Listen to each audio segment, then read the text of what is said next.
Hello दोस्तों, आज का हमारा आर्टिकल है the US ends Russia oil web implications for India. इसी से रिलेटेड हम आर्टिकल पढ़ने वाले हैं। वेबर मीन्स होता है जब आप ऑफिशियली किसी चीज़ को वेव ऑफ कर देते हो, मीन्स गिव अप कर देते हो। तो यूएस ने एंड कर दिया रशिया के ऑयल वेबर को।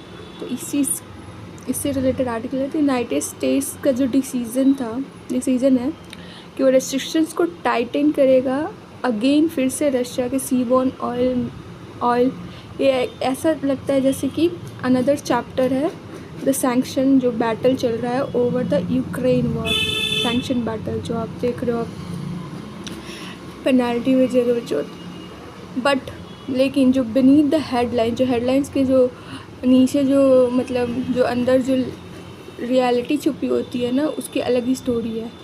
जैसे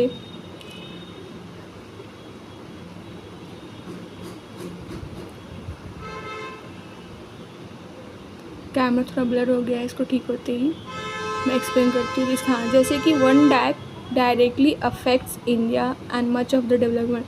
तो ऐसी चीज़ जो डायरेक्टली इंडिया को अफेक्ट करेगी और जितने भी डेवलपिंग वर्ल्ड है सबको अफेक्ट करने वाली है। So the issue is no longer just Russia. Issue है, जो प्रॉब्लम है सिर्फ रशिया तक ही नहीं है। It is whether that global energy system can withstand.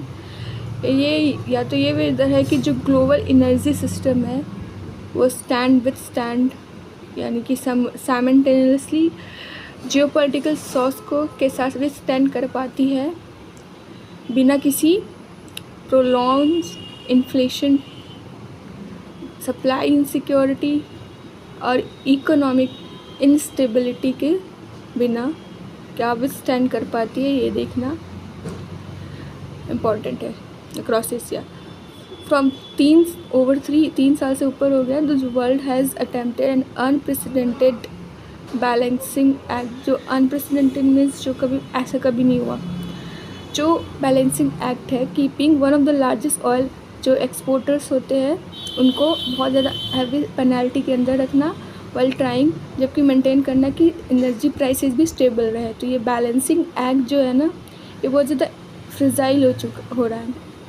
The latest restrictions आया है जो sensitive moment. Oil markets already unsettled है। अनसेटल्ड मतलब बहुत ज़्यादा अप्स एंड डाउन्स हैं बाई कॉन्फ्लिक्ट। जो भी कॉन्फ्लिक्ट आप देख रहे हो वेस्ट एशिया में, परसिस्टेंट जो लगातार डिस्ट्रप्शन चल रहा है मैरीटाइम ट्रेड रूट्स में, और साथ साथ जो ग्रोइंग कंसर्न्स है over the straight of Hormuz. जो वर्ल्ड का मोस्ट क्रिटिकल